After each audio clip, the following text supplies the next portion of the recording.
I feel like I'm decently knowledgeable, but I'm breastfeeding and that throws my caloric intake and macros into a tizzy. If you have insight on my experience, I'd love to hear it.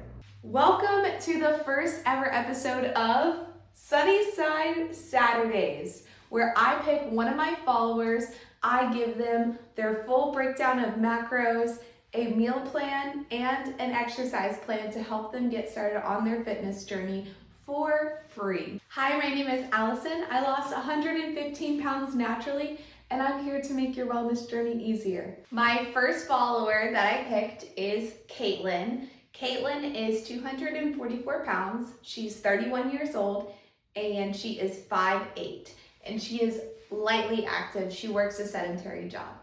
Another important thing about Caitlin that I didn't put on here is she is a breastfeeding mom. So that's important when calculating macros because we need to add a little bit of extra calories to account for the breastfeeding. I hope you got a pen and a paper ready because we're gonna go into how we calculate macros. I've got my iPad and I'm gonna show you. First thing we need to do is convert her weight and her height to metric system because the US is silly and we still use not the metric system. I'm taking her weight, she is 244 pounds, and I'm dividing it by how many pounds are in a kilogram. There are 2.2064 pounds in 1 kilogram, so that's what I'm dividing it by. When we work that math out, we got that Caitlin is 110.68 kilograms. Caitlin is 5'8", which is the equivalent of 68 inches. And we want to convert those inches into centimeters for our formula. We're multiplying by 2.54 because that's how many centimeters are in 1 inch.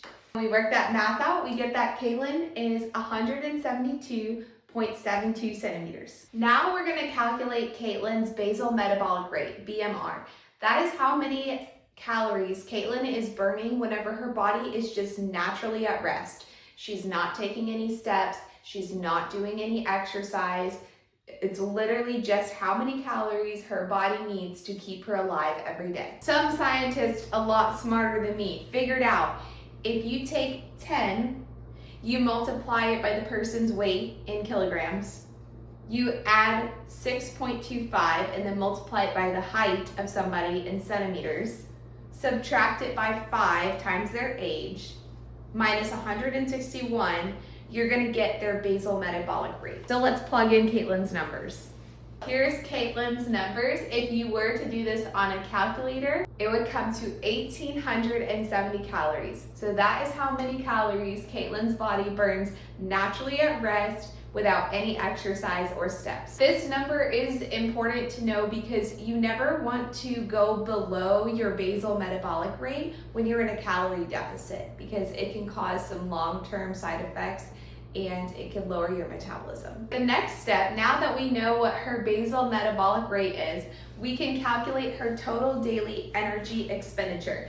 This is how many calories Caitlin is burning, including exercise, including steps, including all of the activities she does in a day. Okay, so we have some categories here. We have sedentary, lightly active, moderately active, and very active. So depending on somebody's lifestyle, you're going to use different numbers for this formula. Caitlin says she works an office job, and right now she's on maternity leave breastfeeding. So I would put her in the sedentary category. So what I did is I took 1.2, I multiplied it by Caitlin's basal metabolic rate, which is 1,870 calories, and then I got 2,244 calories. That is Caitlin's maintenance. So if Caitlin wanted to maintain the weight that she is at currently with the same amount of activity she does, she would need to eat 2,244 calories every day. Caitlin's goal is she wants to lose weight. So we need to subtract a little bit of calories from her maintenance. Now, like I said earlier, Caitlin is a breastfeeding mom, which does mean she does need more calories than a person who is not breastfeeding. At this point in this calculation, I did not take that into account, so that way when Caitlin wants to use this plan in the future when she stops breastfeeding, she still has this. but we are going to take that into account later. Returning to a clean page, we're going to calculate Caitlin's calorie deficit. And like I said, we're going to do two numbers. We're going to do one when she's not breastfeeding and one when she is breastfeeding. A good rule of thumb when you are starting a calorie deficit is you always want to start with a slight deficit. The reason for this is as we are losing weight, our body makes adaptations. So for example, Caitlin's maintenance right now is 2,244 calories. If we subtract, say, 300 from that, then that puts her at about 1,900 calories, which is pretty sustainable long term. But what happens when Caitlin starts to lose weight? Well, then we have to decrease those calories.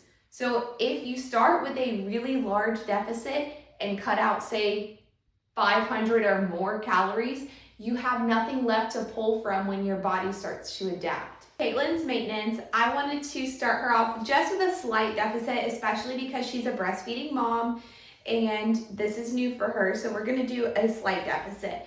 I multiplied her maintenance numbers by 0.15 because that's 15%, and I got 336 for her calorie deficit. So that's the number we would subtract from her maintenance. When Caitlin is not breastfeeding, we took her 2,244 calories of maintenance, subtracted 336 because that's what we got for our deficit, and she should aim to eat about 1,906 calories every day for sustainable weight loss. Now, because Caitlin is currently breastfeeding, we need to add about 300 to 400 calories to make sure that she has enough nutrients in her body to continue to produce milk. If we add 300 calories to her deficit number, we get 2,206 calories, which is very close to her maintenance. Caitlin will lose weight though if she eats this because her body is burning more calories while producing milk and breastfeeding. For Caitlin to have sustainable weight loss that is healthy for her and her baby, she should aim to eat around 2,206 calories a day. This is just total calories, but what calories we eat do matter because if Caitlin wants to stay full and wants to have enough energy for, say, a light workout, she needs to make sure she's eating enough protein and eating enough carbs and eating enough fats. We're going to use Caitlin's deficit number for while she's breastfeeding since she is currently breastfeeding right now. A good split is to aim for about 30% of your total macros being from protein. This is going to make sure that Caitlin maintains her muscle mass while she's in a deficit. If we take her deficit of 2,206 calories, we multiply it by 0.30 because that's 30%, we get that Caitlin should eat about 661 calories from protein. That number doesn't really help us because we need to know how many grams of protein because most nutrition labels are going to weigh out protein in grams, not calories. We know that Caitlin needs to eat 661 calories coming from protein. There are 4 calories in only 1 gram of protein. So we're going to take 661 divided by 4, and we get 165 grams of protein. So that is the number of grams of protein Caitlin should aim to eat in a day. If she's a little bit off, that's okay, but we want to aim for around this number. A good percentage to aim for carbs is about 35% of total calories coming from carbs in a day. This is going to make sure that Caitlin has enough energy to fuel her workouts. We take 2,206 calories, multiply it by 0.35, and we get that Caitlin should eat 772 calories from carbs. Again, we need to know how much that is in grams because most nutrition labels will represent carbs in grams. Just like protein, carbs have 4 calories in only 1 gram. So I took 772, I divided it by 4, and I got 198 grams of carbs every day. For fats, again, we want to aim for 35% of the total daily calories coming from fats. So same math as from carbs. 2,206 calories, multiply it by 0.35, and you get 772 calories from fat.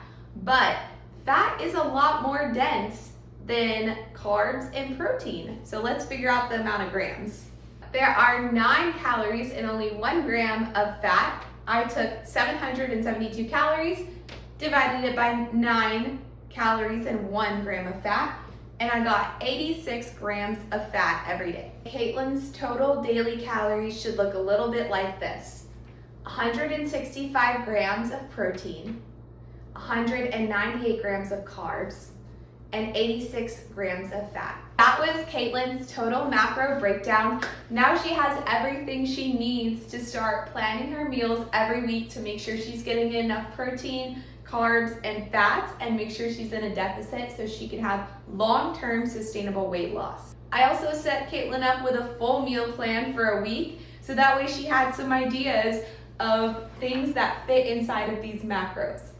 And I also gave Caitlin an exercise plan that she can do at home because she is a breastfeeding mom right now. It is difficult for her to make it to the gym. If you want to be chosen for next week's Sunnyside Saturdays, all you have to do is leave me a comment on this video, make sure you're following me, and tell me why this would be helpful for you.